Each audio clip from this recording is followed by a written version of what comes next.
Bayangkan, seorang bintang voli Rusia, tubuh atletis, wajah cantik bak model, hidup glamor penuh pesta dan sorotan dunia. Tapi, tiba-tiba, dia pulang ke desa dingin Siberia, pakai hijab panjang, wajahnya tenang banget, dan teman-teman masa kecilnya kaget berat, bahkan menjauh.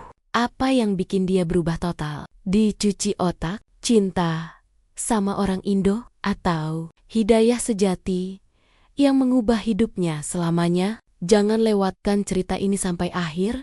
Siap-siap terharu dan terinspirasi. Assalamualaikum warahmatullahi wabarakatuh. Anastasia Volkov, atau yang lebih dikenal sebagai Nastia di dunia voli, berdiri di tengah lapangan latihan di Milan, Italia. Tubuhnya yang tinggi dan atletis, dengan otot-otot yang terlatih bertahun-tahun, membuatnya jadi pusat perhatian. Saat itu, dia berusia 28 tahun, dan karirnya sedang di puncak. Sebagai pemain utama di salah satu klub top Eropa, Nastia sering muncul di majalah olahraga, iklan sponsor, dan pesta-pesta mewah yang dihadiri selebriti. Rambut pirang panjangnya dikuncir tinggi, wajahnya yang cantik, dengan mata biru tajam, membuatnya seperti model yang kebetulan jago main voli. Tapi hari itu, sesuatu terasa berbeda. Nastia melompat untuk melakukan spike.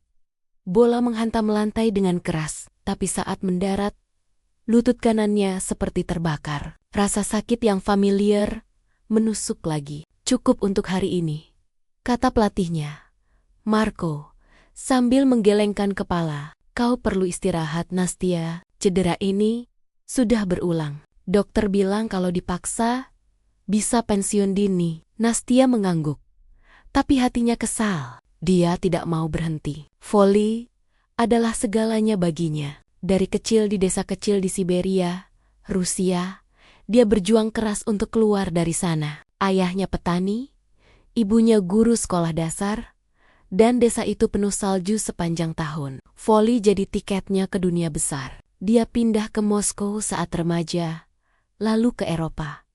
Kini, dia punya apartemen mewah di Milan, mobil sport, dan pengikut jutaan di media sosial. Tapi kenapa rasanya kosong? Malam itu, Nastia pergi ke pesta ulang tahun temannya di klub malam elit. Musik techno menggelegar, lampu neon berkedip, dan minuman mengalir deras. Dia dikelilingi teman-teman sesama atlet dan model. Nastia, kau bintang malam ini, kata Luka, pacarnya yang seorang pengusaha kaya. Mereka sudah pacaran 6 bulan.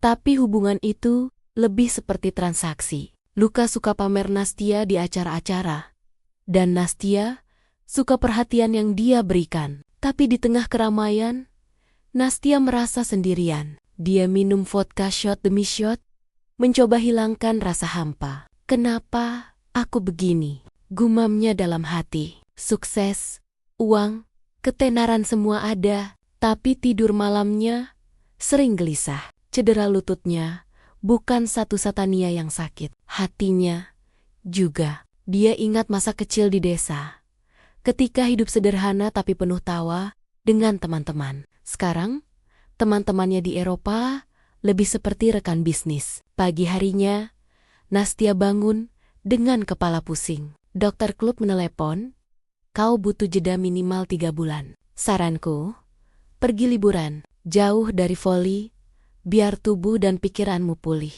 Nastia memutuskan impulsif. Dia buka peta dunia di ponselnya. Indonesia, gumamnya. Dia pernah dengar dari teman yang ke Bali pantai indah, orang ramah, dan murah. Kenapa tidak? Aku butuh sesuatu yang baru. Dia pesan tiket pesawat ke Jakarta, lalu lanjut ke Yogyakarta. Bukan Bali yang turis banget, tapi tempat yang lebih tenang.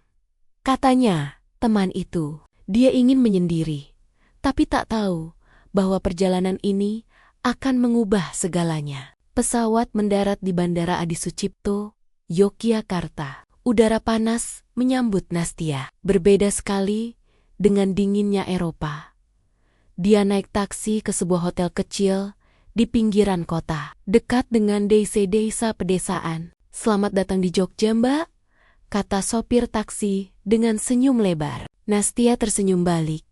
Meski tak paham Mbak artinya apa, dia check-in, lalu tidur panjang untuk hilangkan jet lag. Hari pertama, Nastia jalan-jalan ke Candi Borobudur. Pemandu wisatanya, seorang pria tua bernama Pak Hadi. Cerita panjang lebar tentang sejarah candi itu. Ini tempat suci bagi umat Buddha. Tapi sekitar sini, banyak juga masjid dan gereja. Indonesia damai, semua agama hidup berdampingan, kata Pak Hadi. Nastia mengangguk, tertarik. Di Rusia, agama lebih seperti tradisi, bukan sesuatu yang dia pikirkan setiap hari. Sore harinya, saat kembali ke hotel, Nastia tersesat di sebuah desa kecil bernama Kampung Kaliurang. Jalanan sempit, rumah-rumah sederhana dari batu bata, dan anak-anak bermain bola di lapangan tanah. Tiba-tiba, suara azan berkumandang dari masjid kecil di ujung jalan. Nastia berhenti. Mendengar suara itu yang asing tapi menenangkan. Orang-orang mulai berbondong-bondong ke masjid. Pria dan wanita dengan pakaian sederhana. Dia ikut mendekat. Penasaran, di depan masjid, seorang pemuda berusia sekitar 25 tahun menyapa. "Halo, Mbak kan turis, ja, mau lihat-lihat?" Namanya Ahmad, mahasiswa yang tinggal di desa itu. Bahasanya Inggris lancar, karena sering jadi guide wisata sambilan. Nastia mengangguk. "Ya, aku dari Rusia. Suara tadi apa?" Ahmad tersenyum. "Itu azan. Panggilan salat. Kami Muslim, salat 5 kali sehari. Mau ikut masuk?" Wanita di bagian belakang. Nastia ragu, tapi ikut. Dia duduk di belakang, mengamati orang-orang sujud dan berdiri serentak. Ada ketenangan di sana yang dia tak pernah rasakan di pesta-pesta Milan. Setelah sholat, Ahmad ajak dia ngobrol di warung kopi depan masjid. "Kamu atlet voli ya? Badanmu tinggi banget," kata Ahmad sambil menyajikan kopi hitam panas. Nastia tertawa. "Ja, profesional, tapi lagi cedera. Jadi liburan." Mereka ngobrol panjang. Ahmad cerita tentang hidupnya. Keluarga sederhana, ayah petani, tapi dia bahagia karena iman. Islam ajarkan syukur atas apa yang ada, bukan kejar dunia terus-terusan, katanya. Nastia terdiam. Kata-kata itu menyentuh sesuatu di hatinya. Malam itu, dia pulang ke hotel dengan pikiran berputar. "Syukur, aku punya segalanya. Tapi kenapa tak bahagia?" Hari-hari berikutnya, Nastia sering ke desa itu. Dia berteman dengan Ahmad dan komunitasnya. Mereka ajak dia makan malam di rumah Ahmad. Nasi goreng sederhana, tapi penuh tawa. Ibu Ahmad, Bu Siti, ramah sekali. "Makan banyak ya nak, kamu kurus," katanya sambil tertawa. Nastia belajar sedikit-sedikit tentang Islam. Ahmad pinjamkan buku terjemahan Al-Quran. "Baca aja dulu, jangan dipaksa," katanya. Nastia baca di kamar hotel. Ayat-ayat tentang kehidupan, kematian, dan Tuhan membuatnya berpikir. Di Rusia, dia dibesarkan ortodoks, tapi tak pernah serius. Sekarang, di tengah panasnya Indonesia, dia merasa ada yang memanggil. Satu malam, setelah seharian jalan-jalan ke pantai Parangtritis, Nastia dan Ahmad duduk di pasir. Matahari terbenam oranye. "Ahmad, aku merasa hampa. Karirku sukses, tapi seperti ada lubang di hati," curhat Nastia. Ahmad mengangguk. "Itu biasa. Dunia ini sementara. Islam ajarkan cari kedamaian dari dalam, bukan dari luar. Pernah dengar, hidayah itu petunjuk dari Allah." Nastia menatap laut. "Mungkin itu yang aku butuh." Beberapa hari kemudian, cedera lututnya kambuh lagi saat jalan-jalan. Ahmad ajak ke dukun pijat tradisional di desa. Setelah itu, mereka ke masjid lagi. Kali ini, Nastia ikut udu cuci tangan, kaki, wajah, rasanya segar. Di masjid, dia duduk diam, mendengar imam membaca Al-Quran. Air matanya tiba-tiba mengalir. Kenapa aku nangis? Gumamnya. Ahmad mendekat setelah sholat. Mungkin hatimu terbuka. Malam itu, di kamar hotel, Nastia tak bisa tidur. Dia buka buku Al-Quran lagi. Ayat tentang penciptaan manusia membuatnya berpikir, aku ini siapa? Untuk apa hidupku? Pagi harinya, dia hubungi Ahmad. Aku mau belajar lebih dalam. Ahmad senang. Dia ajak Nastia ke pengajian kecil di rumah Bu Siti. Di sana, ada 10 orang, termasuk wanita-wanita berhijab. Mereka bahas tentang tauhid keyakinan satu Tuhan.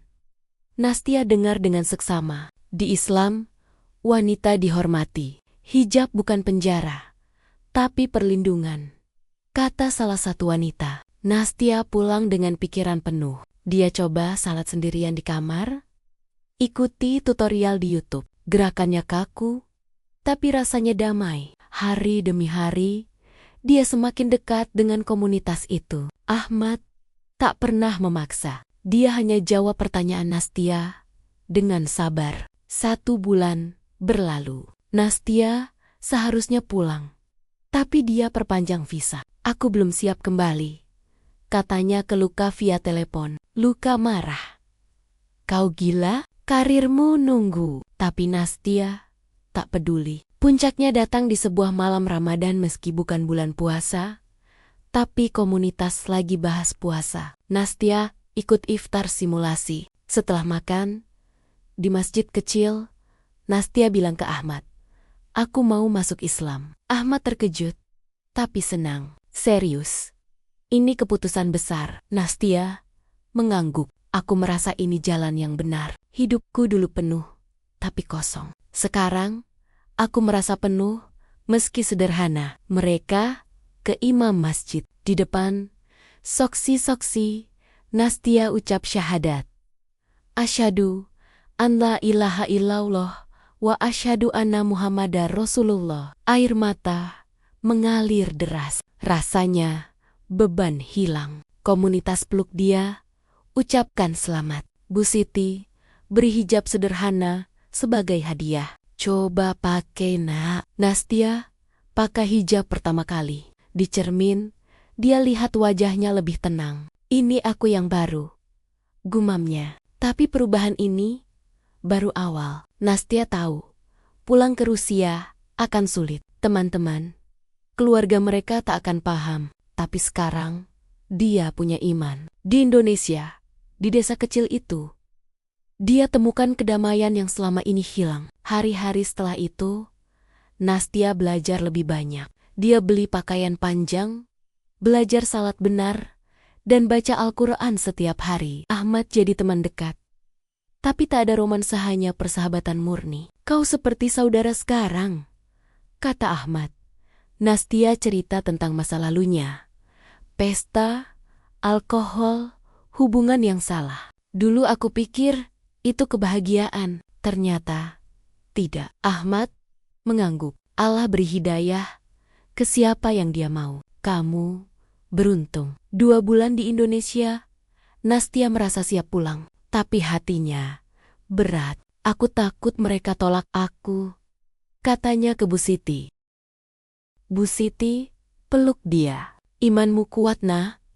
Allah bersama yang sabar. Nastia pesan tiket pulang. Di bandara, Ahmad antar. Jaga imanmu ya. Kalau perlu, hubungi aku. Nastia tersenyum. Terima kasih Ahmad.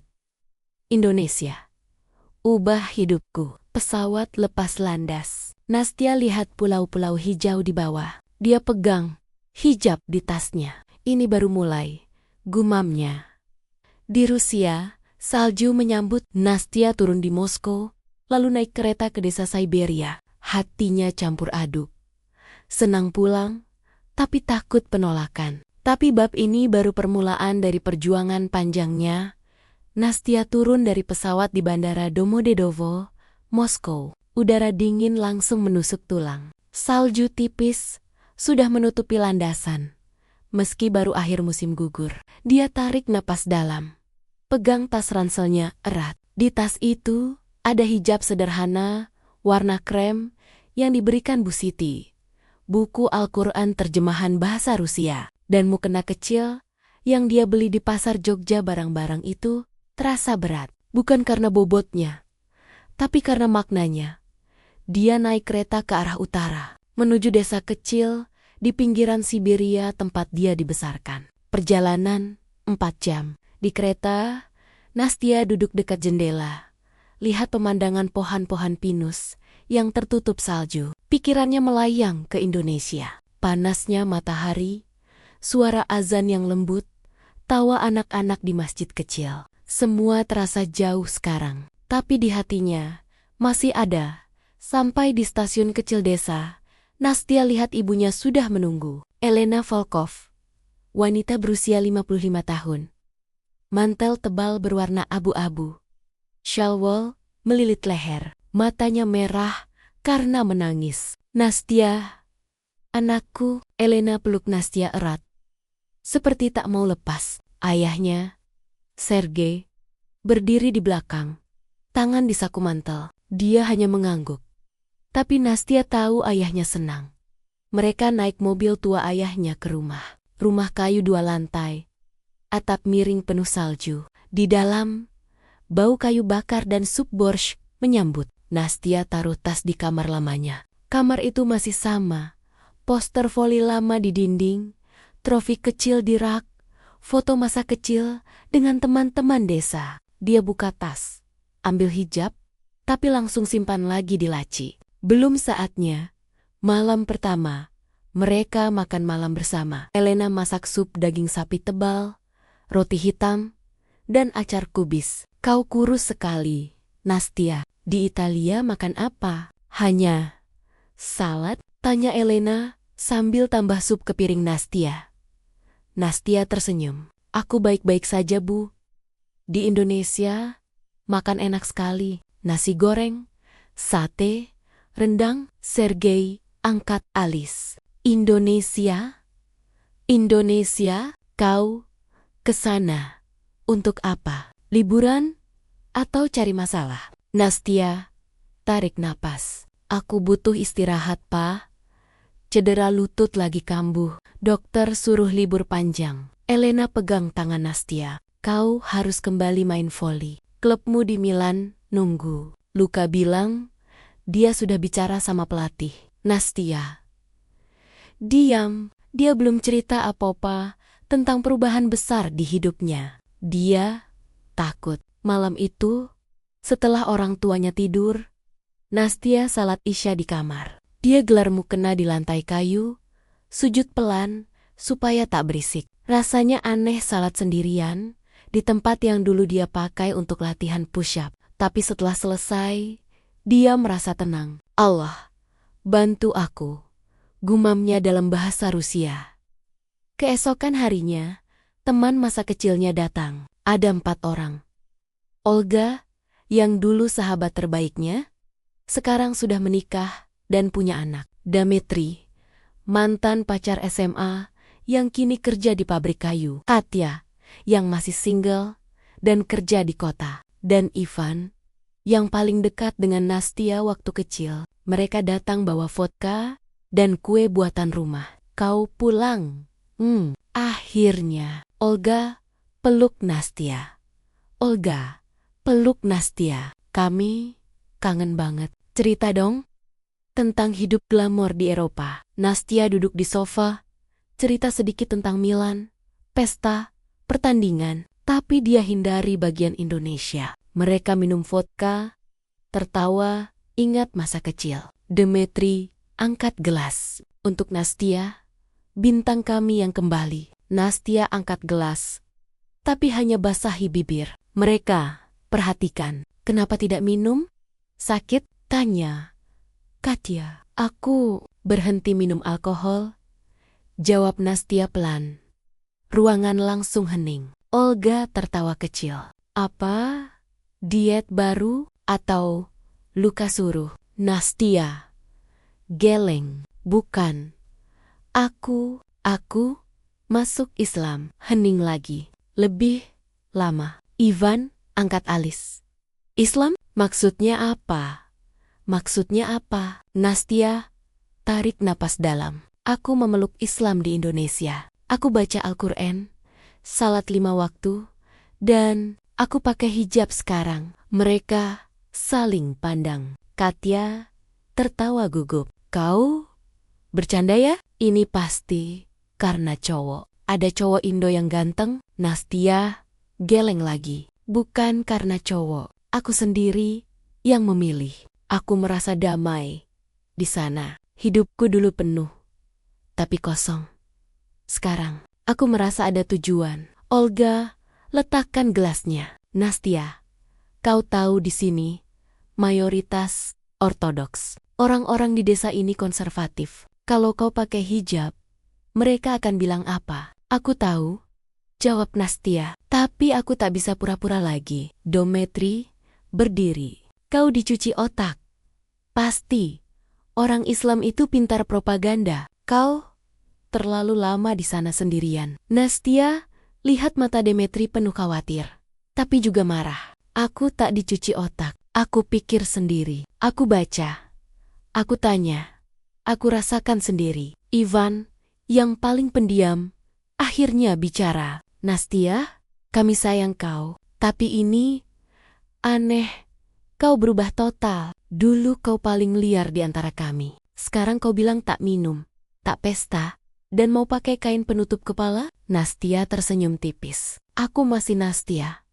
Hanya lebih baik mereka pulang malam itu dengan suasana tegang. Olga peluk Nastia sebelum pergi. Kami khawatir. Ya, jangan lakukan hal bodoh. Pagi berikutnya, Elena masuk kamar Nastia. Dia lihat Nastia lagi salat subuh. Elena diam di pintu.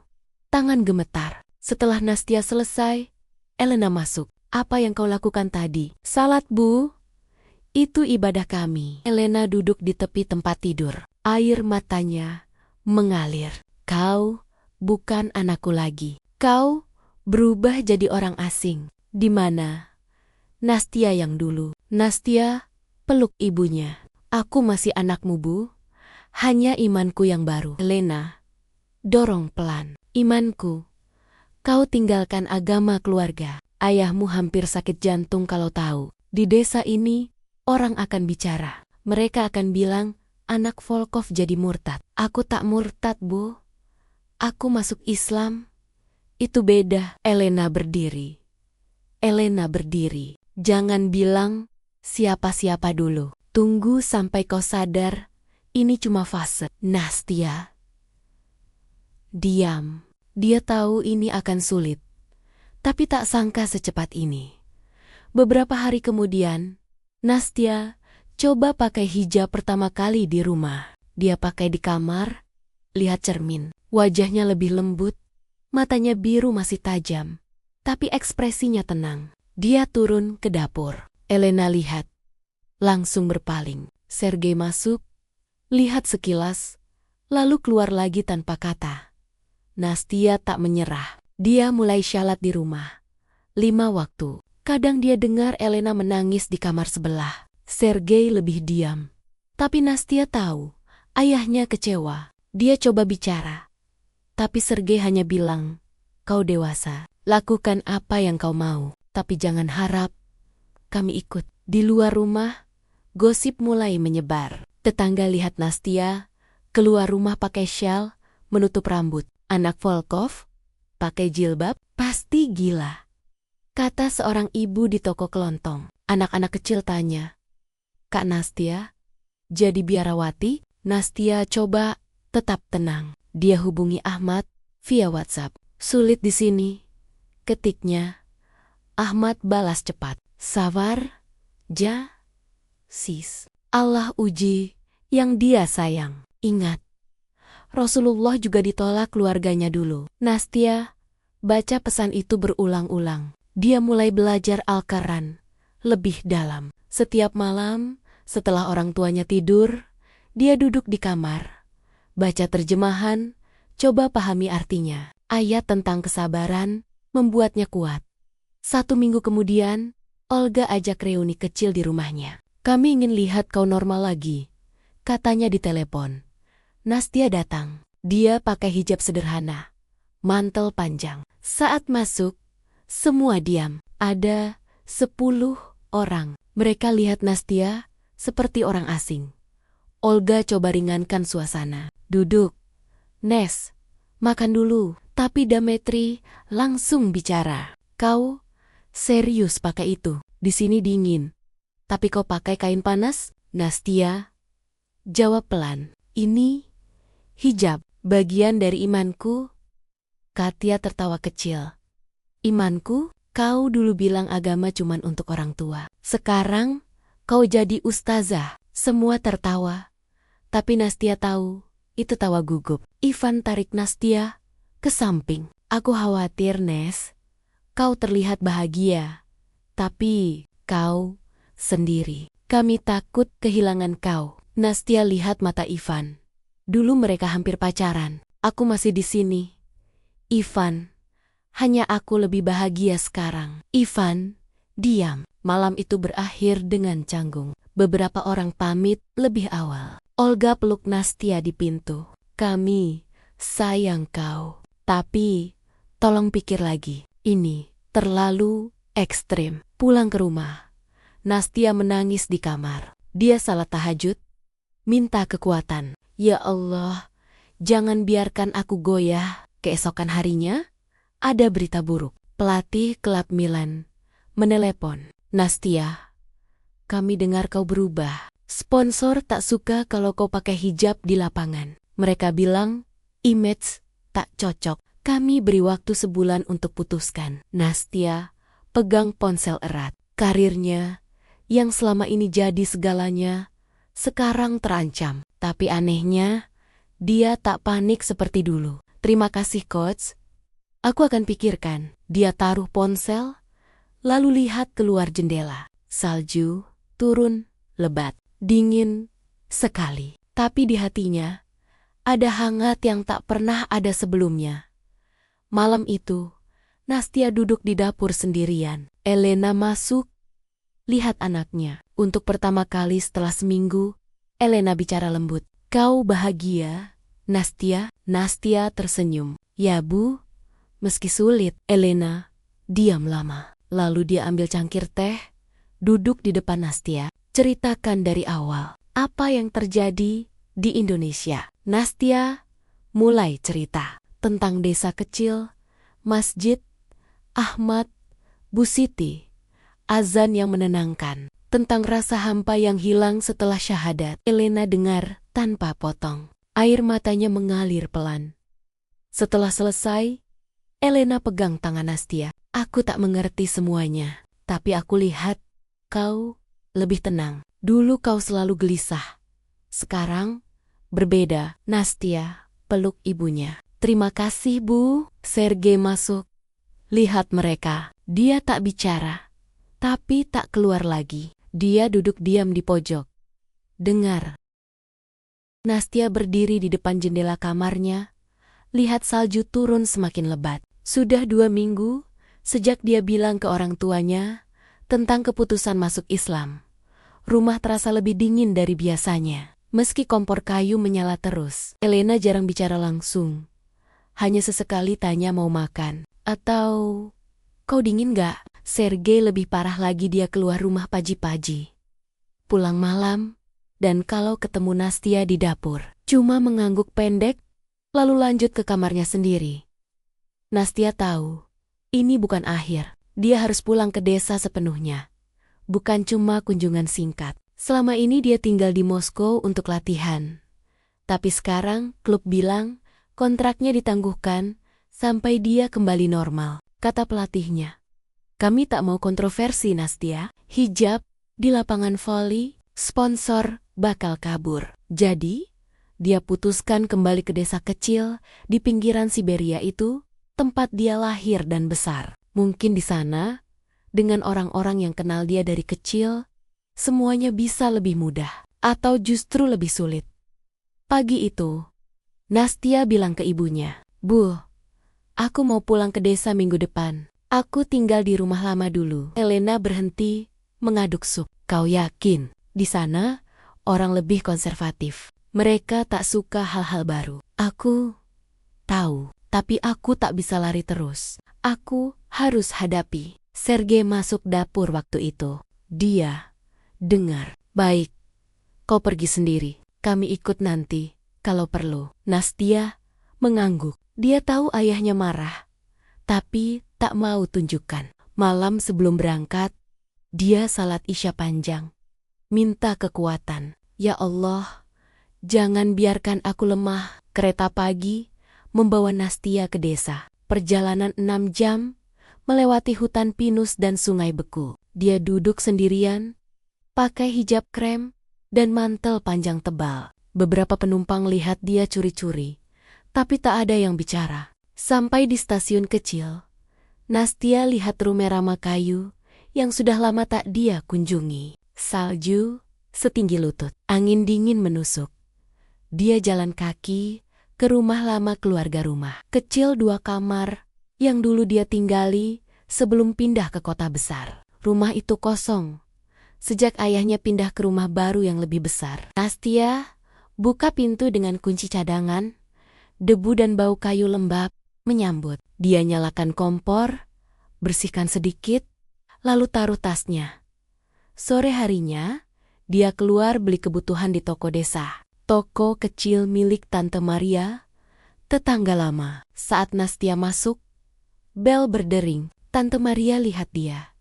Mata membelalak. Nastia, ya Tuhan, kau pakai apa di kepala? Nastia tersenyum. Halo Tante, ini hijab aku. Masuk Islam. Tante Maria diam sejenak, lalu panggil suaminya dari belakang. Pavel, lihat siapa ini. Pavel keluar. Lihat Nastia. Lalu geling-geling kepala. Anak Volkov yang terkenal. Sekarang jadi. Apa ini? Kau ikut sekte. Bukan sekte Om. Islam.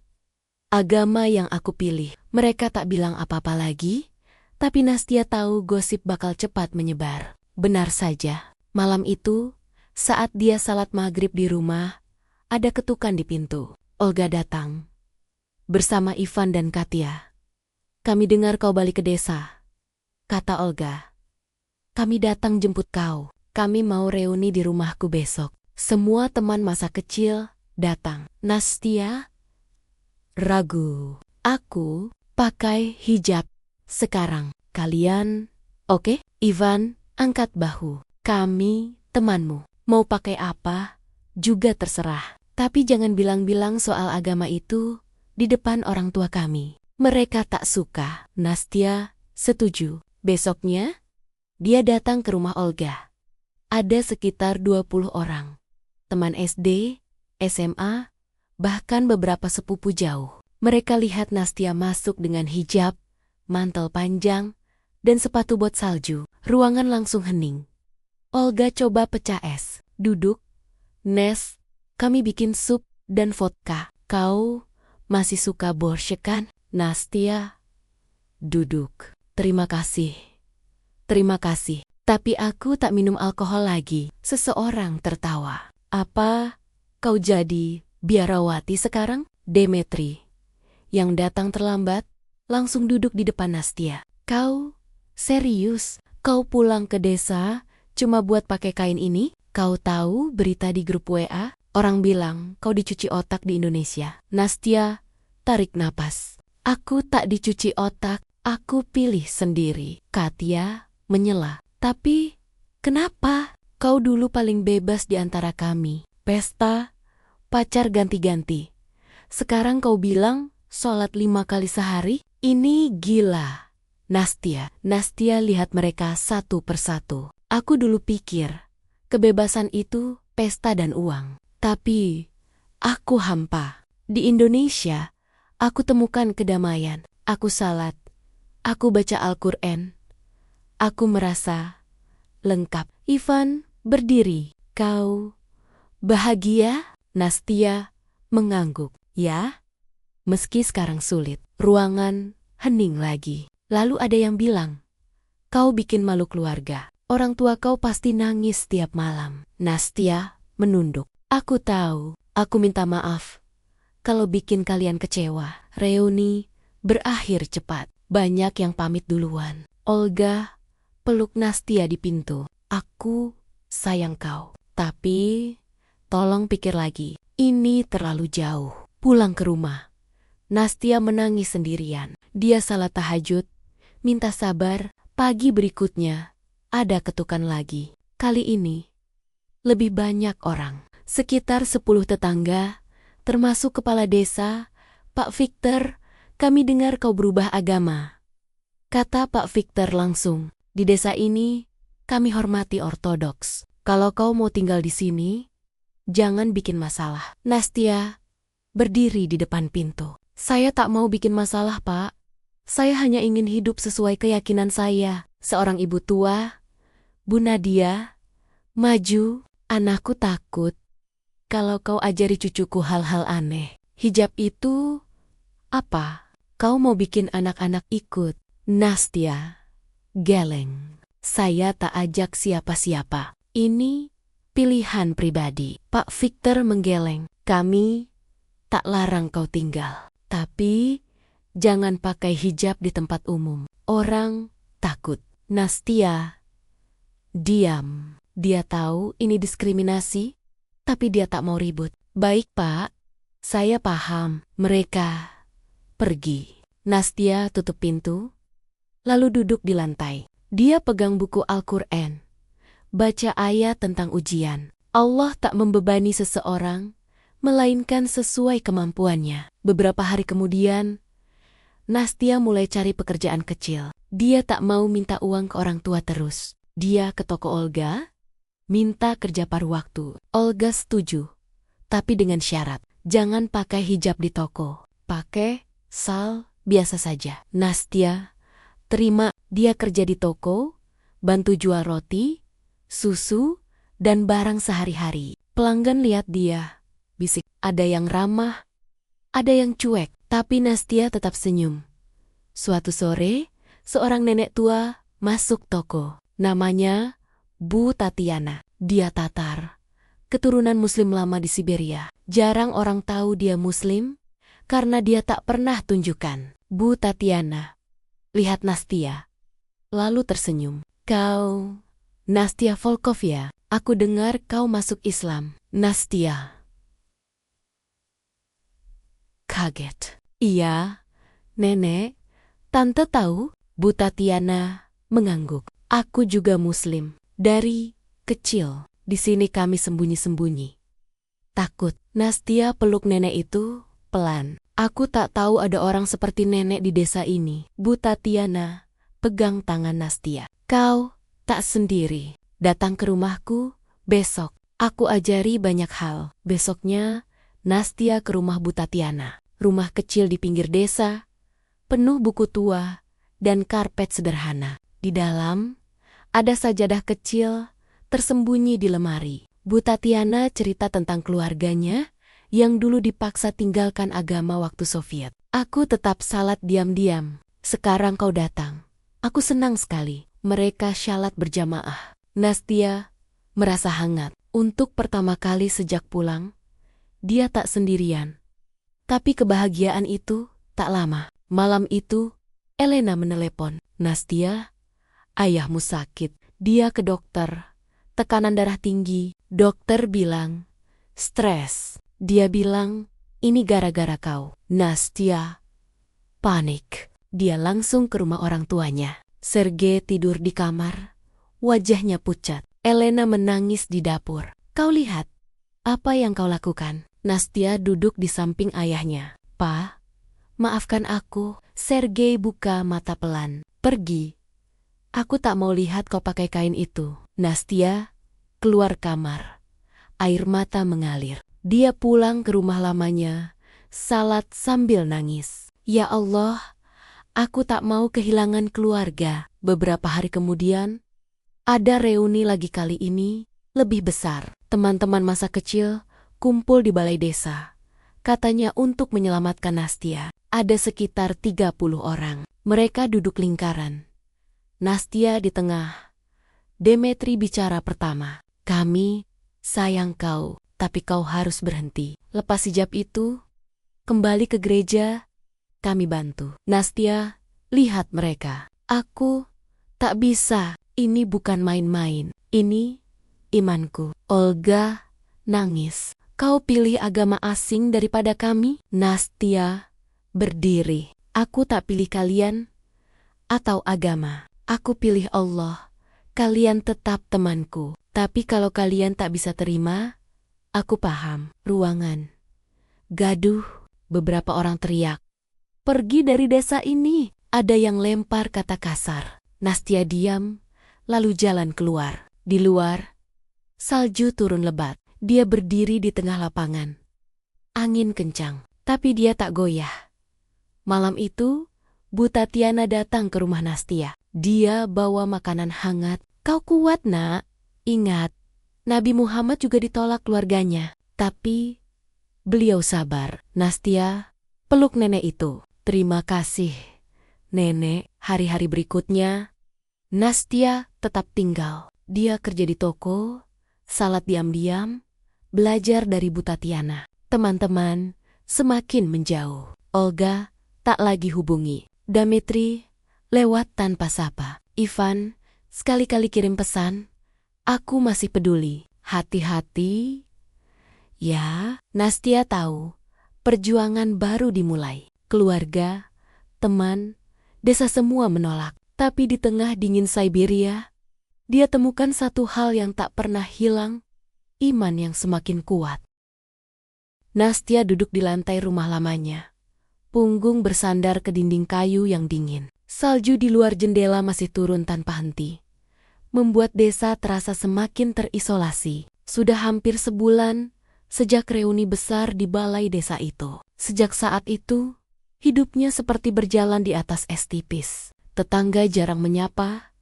Anak-anak kecil yang dulu suka main bola dengannya, sekarang menghindar kalau lihat dia lewat. Di toko Olga, pelanggan yang biasa ngobrol lama, sekarang cuma bayar, lalu pergi cepat. Olga sendiri mulai jarang bicara, lebih dari sekadar terima kasih. Saat Nastya bantu angkat barang, tapi Nastya tak mau menyerah. Setiap pagi dia bangun, sebelum subuh, salat, lalu baca Al-Quran sebentar. Bu Tatiana jadi penyelamatnya. Nenek itu datang 2 atau 3 kali seminggu. Bawa roti hangat atau sup kentang, dan mereka duduk bersama belajar. "Kau harus kuat, Nak," kata Bu Tatiana selalu. "Aku hidup begini puluhan tahun, sembunyi-sembunyi salat, tak pernah cerita ke siapapun. Tapi sekarang kau ada, aku tak lagi sendirian." Nastya mulai berpikir tentang voli lagi. Karirnya adalah satu-satunya hal yang masih menghubungkannya dengan dunia luar. Klub kecil di kota terdekat, sekitar 2 jam naik kereta dari desa, pernah hubungi dia lewat email. Namanya Volga Stars, tim divisi 2 Rusia. Pelatihnya, seorang wanita bernama Irina, bilang mereka dengar tentang Nastya dan mau coba-coba. "Kami tak peduli kontroversi," tulis Irina.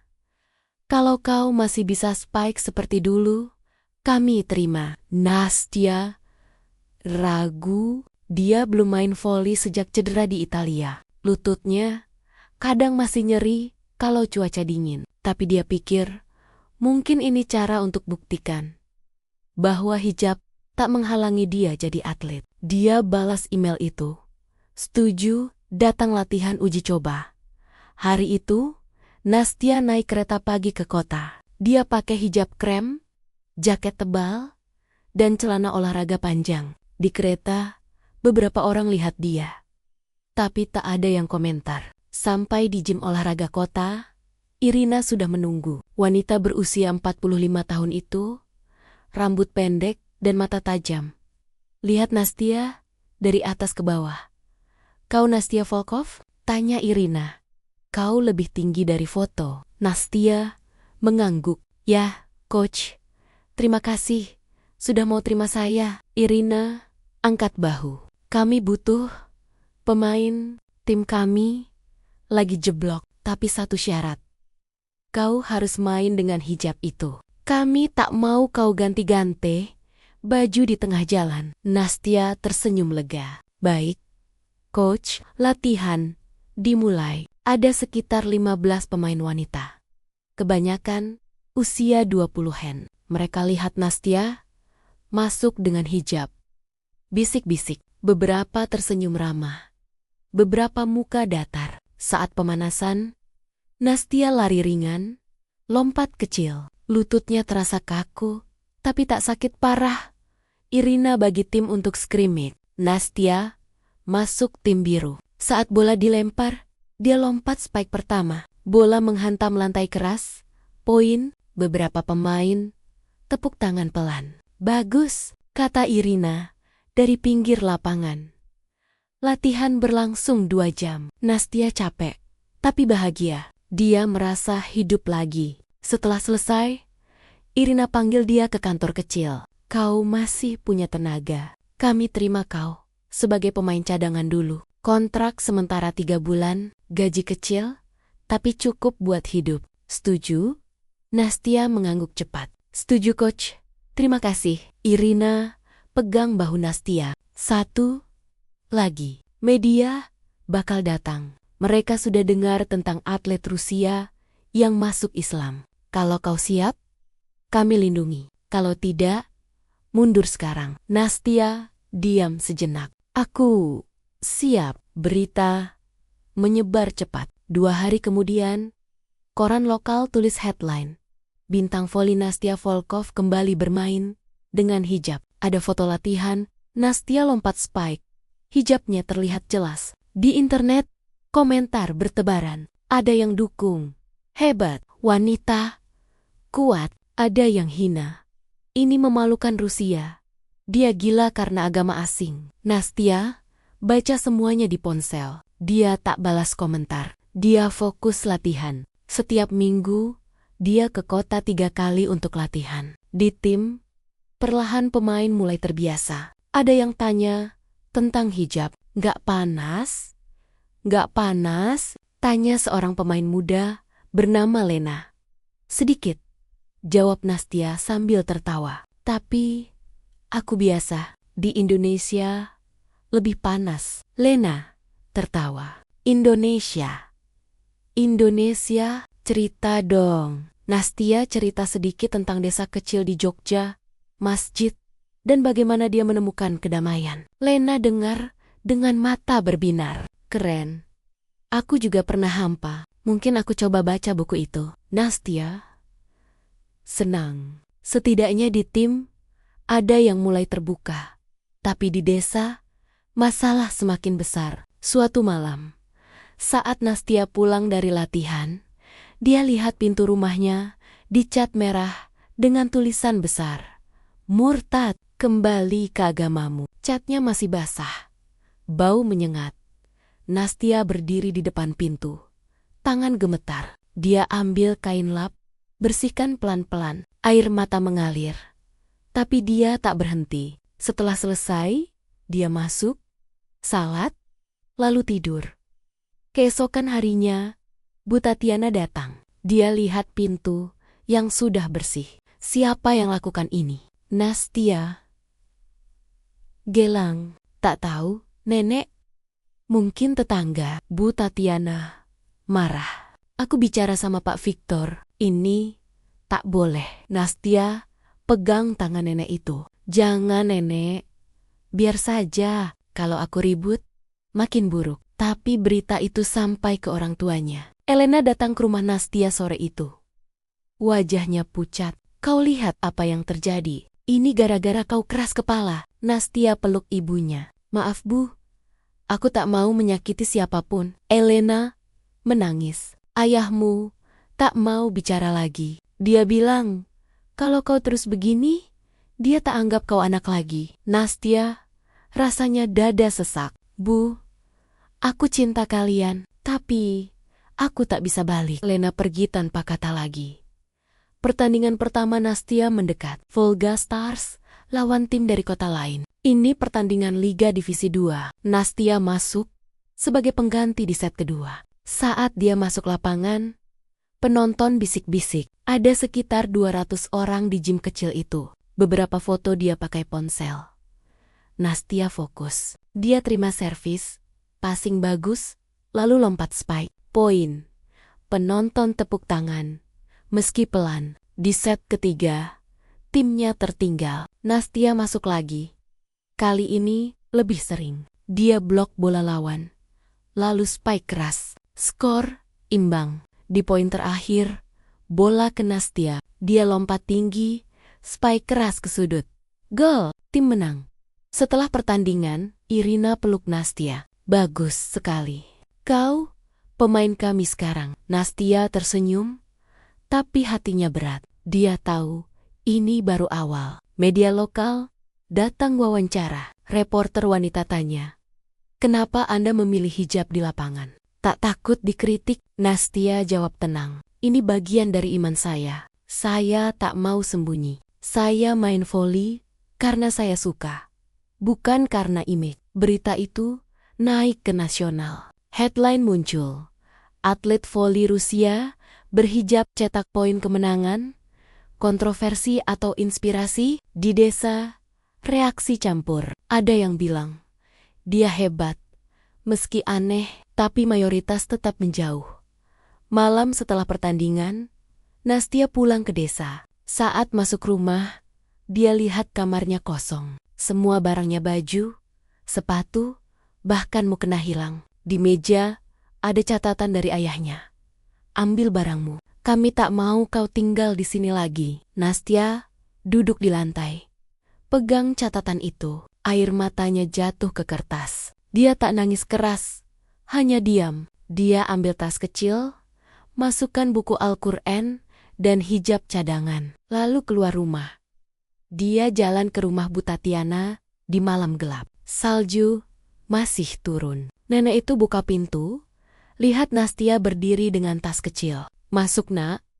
"Apa yang terjadi?" Nastia cerita semuanya. Bu Tatiana peluk dia. "Kau tinggal di sini. Dulu, rumah ini kecil, tapi cukup untuk 2 orang. Nastia mengangguk. Dia salat di ruang kecil itu, lalu tidur di kasur lipat. Malam itu, untuk pertama kali sejak pulang ke Rusia, dia merasa benar-benar sendirian. Tapi di tengah kesedihan, ada satu hal yang tetap. Imannya tak goyah. Pagi berikutnya, dia bangun, salat subuh berjamaah dengan Bu Tatiana. Nenek itu bilang, "Ini ujian terbesar, tapi Allah tak pernah tinggalkan hambanya." Nastia tersenyum tipis. "Aku tahu, Nenek. Aku akan terus main voli. Aku akan buktikan bahwa aku bisa hidup dengan iman ini." Dia tahu, perjalanan masih panjang. Sponsor besar mungkin mundur, keluarga semakin jauh, desa tetap menolak. Tapi di lapangan, dia masih bisa spike keras. Dan di hati, dia punya kedamaian yang tak bisa diambil siapapun. Nastia terbangun di kasur lipat kecil di rumah Bu Tatiana. Cahaya pagi masuk lewat celah gorden tipis. Salju di luar masih menutupi segalanya dengan warna putih tebal. Sudah hampir 2 bulan sejak ayahnya suruh ambil barang dan pergi dari rumah keluarga. Nastia tak lagi punya tempat tinggal tetap selain di sini. Rumah Bu Tatiana kecil. Hanya 1 kamar tidur, ruang tamu yang juga dapur, dan kamar mandi sempit. Tapi, untuk Nastia, tempat ini terasa lebih hangat daripada rumah besar orang tuanya yang sekarang terasa asing.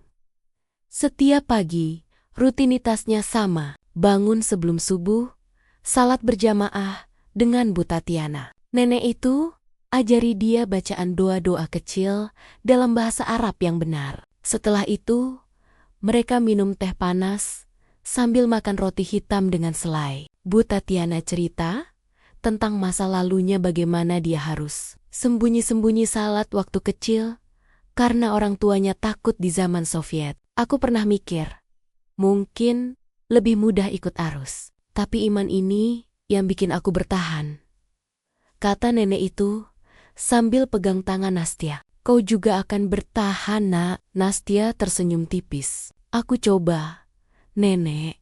Tapi kadang rasanya berat." Dia masih latihan dengan Volga Stars 3 kali seminggu. Perjalanan ke kota naik kereta pagi, pulang malam. Gaji dari klub kecil itu cukup untuk beli makan dan bayar kontribusi ke Bu Tatiana. Irina, pelatihnya, puas dengan performa Nastia. Dia jadi pemain inti sekarang. bukan cadangan lagi. Di lapangan, hijab tak lagi jadi masalah. Bahkan, beberapa pemain mulai tanya tentang Islam. Lena, yang paling dekat, pernah pinjam buku Al-Quran, terjemahan dari Nastia. Aku baca sedikit-sedikit, kata Lena.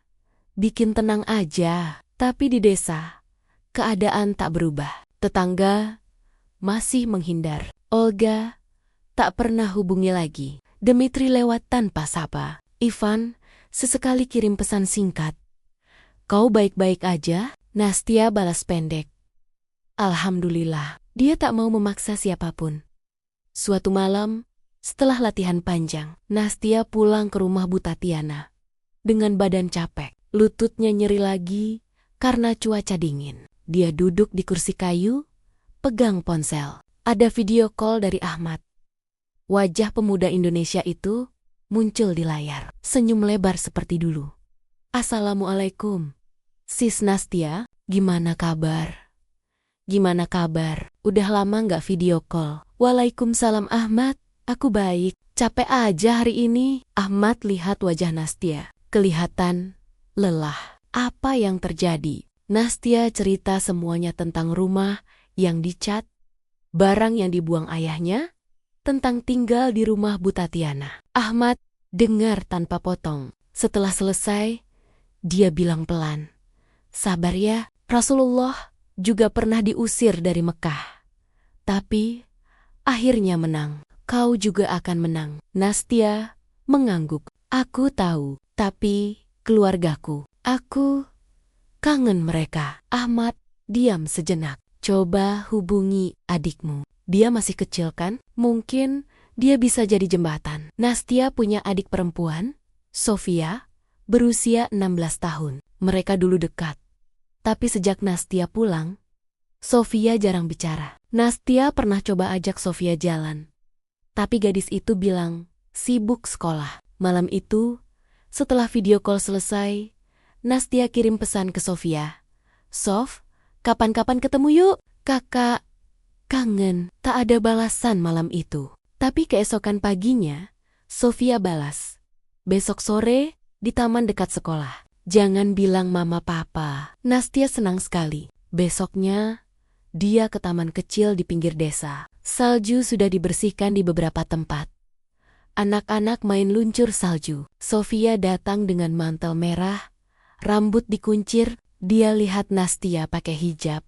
Diam sejenak, lalu duduk di bangku.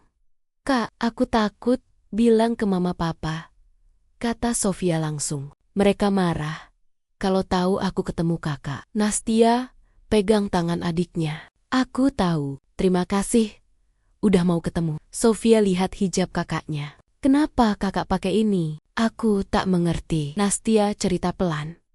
Dari awal tentang hampa di Italia, liburan ke Indonesia, pertemuan dengan orang-orang baik, syahadat di masjid kecil. Sofia dengar dengan mata membesar. Jadi, kakak bahagia sekarang? Ya, meski susah, aku bahagia. Sofia diam lama. Lalu dia bilang, aku baca di internet tentang Islam. Aku penasaran, tapi aku takut bilang ke orang tua. Nastia tersenyum. Tak usah buru-buru. Kalau mau tahu lebih, tanya aku aja. Mereka duduk lama di taman. Sofia cerita tentang sekolah. Teman-temannya mimpi jadi dokter. Nastia dengar sambil senyum. Untuk pertama kali setelah lama, dia merasa punya keluarga lagi. Pertandingan besar mendekat. Volga Stars masuk semifinal Liga Divisi 2. Kalau menang, mereka promosi ke Divisi 1. Irina bilang, ini kesempatanmu Nastia. Mainkan yang terbaik. Hari pertandingan, gym penuh. Ada sekitar 500 penonton, termasuk wartawan dari kota besar. Nastia masuk lapangan dengan hijab krem dan seragam tim yang dimodifikasi panjang. Penonton bisik-bisik, tapi tepuk tangan juga ada. Pertandingan ketat. Set pertama kalah. Set kedua menang tipis. Set ketiga skor imbang sampai poin 24-24. Bola ke Nasta. Dia lompat tinggi, spike keras ke sudut. Gol, skor 25-24. tim lawan servis. Tapi Nastia blok bola. Poin lagi. 26-24. Kemenangan. Penonton berdiri tepuk tangan. Irina peluk Nastia. Kau MVP hari ini. Setelah pertandingan, ada konferensi pers kecil. Reporter tanya, bagaimana perasaan Anda setelah kemenangan ini? Dengan semua kontroversi, Nastia jawab tenang. Saya senang bisa main voli lagi. Hijab ini bagian dari saya. Saya tak mau sembunyi. Terima kasih untuk tim yang terima saya apa adanya. Malam itu, berita menyebar. Banyak artikel positif. Atlet berhijab bawa Volga Stars ke final. Inspirasi bagi wanita Rusia. Ada juga yang negatif. Tapi Nastia tak peduli lagi. Beberapa hari kemudian, ada kejutan. Elena datang ke rumah Bu Tatiana. Dia berdiri di pintu, tangan gemetar. Nastia, aku boleh masuk? Nastia kaget. Masuk, Bu. Elena duduk di kursi. Matanya merah. Aku baca berita tentang pertandinganmu. Aku nonton di TV. Kau hebat. Nastia duduk di depannya. Terima kasih, Bu. Elena menangis pelan. Aku tak mengerti semuanya, tapi aku lihat kau bahagia di lapangan. Dulu kau main voli dengan muka tegang. Sekarang beda. Kau tenang. Nastia pegang tangan ibunya. Aku masih anakmu, Bu. Tak berubah. Elena mengangguk. Ayahmu masih marah, tapi dia juga nonton. Dia tak bilang apa-apa, tapi aku tahu dia bangga. Malam itu, Elena tinggal lama. Mereka bicara tentang masa kecil Nastia, tentang desa, tentang hidup. Elena tak bilang dia setuju, tapi dia tak lagi menolak. Beberapa minggu kemudian, final liga. Volga Stars kalah di set kelima, tapi mereka dapat penghargaan fair play. Nastia dapat trofi individu sebagai pemain paling berkembang. Setelah upacara, dia keluar gym. Di parkiran, ada Sergei berdiri di dekat mobil. Ayahnya tak pakai mantel tebal seperti biasa. Hanya jaket biasa. Nastia mendekat. Pa, Sergei lihat Nastia. Kau main bagus tadi. Nastia tersenyum. Terima kasih, Pa. Sergei diam lama. Lalu dia bilang, aku tak paham agamamu, tapi aku tak mau kehilangan anak lagi. Pulanglah ke rumah kalau mau. Nastia, air mata mengalir. Dia peluk ayahnya. Sergei kaku dulu, lalu peluk balik. Jangan pakai hijab di rumah, gumamnya. Nastia tertawa kecil. Baik, Pa. Di rumah aku lepas. Perlahan, hal-hal kecil berubah. Sofia mulai sering datang ke rumah Bu Tatiana, tanya tentang Islam. Elena kadang masak untuk Nastia. Sergei tak pernah bicara tentang agama, tapi dia tak lagi marah. Teman-teman lama mulai pelan-pelan kembali. Ivan datang bawa kue. Bilang maaf dulu aku kasar. Olga kirim pesan, aku kangen. Nastia tetap tinggal di rumah Bu Tatiana sampai musim semi. Lalu dia pindah ke apartemen kecil di kota, dekat gym. Dia masih main voli, masih berhijab di lapangan. Kadang, dia video call dengan Ahmad dan komunitas di Indonesia. Kalian yang mulai semuanya, katanya. Suatu sore musim semi, Nastia berdiri di lapangan salju yang mulai mencair. Dia pegang bola voli. Lihat ke langit yang mulai cerah. Salju tak lagi terasa dingin seperti dulu. Di hatinya, ada kedamaian yang tak pernah hilang sejak dia ucap syahadat di masjid kecil itu. Dia tahu, hidup tak sempurna. Masih ada orang yang tak suka. Masih ada komentar negatif di internet. Tapi dia tak lagi mencari pengakuan dunia. Dia sudah punya rumah sejati di imannya, di keluarganya yang perlahan menerima, dan di dirinya sendiri. Nastia lempar bola ke udara, lalu spike ke salju. Bola menghantam keras, membuat lubang kecil. Dia tersenyum. Ini baru awal, gumamnya. Dan di tengah Siberia yang dingin, cahaya yang dia temukan di Indonesia tetap menyala, tak pernah padam. Tamat, Assalamualaikum warahmatullahi wabarakatuh. Terima kasih sudah ikut perjalanan Nastia dari bintang voli glamor sampai menemukan kedamaian di tengah salju Siberia. Cerita ini belum selesai, masih banyak ujian, harapan, dan keajaiban kecil yang menanti. Jangan lupa like, subscribe, dan nyalakan loncengnya ya, biar nggak ketinggalan kelanjutan kisah inspiratif seperti ini. Kita ketemu lagi di video selanjutnya. Wassalamualaikum warahmatullahi wabarakatuh.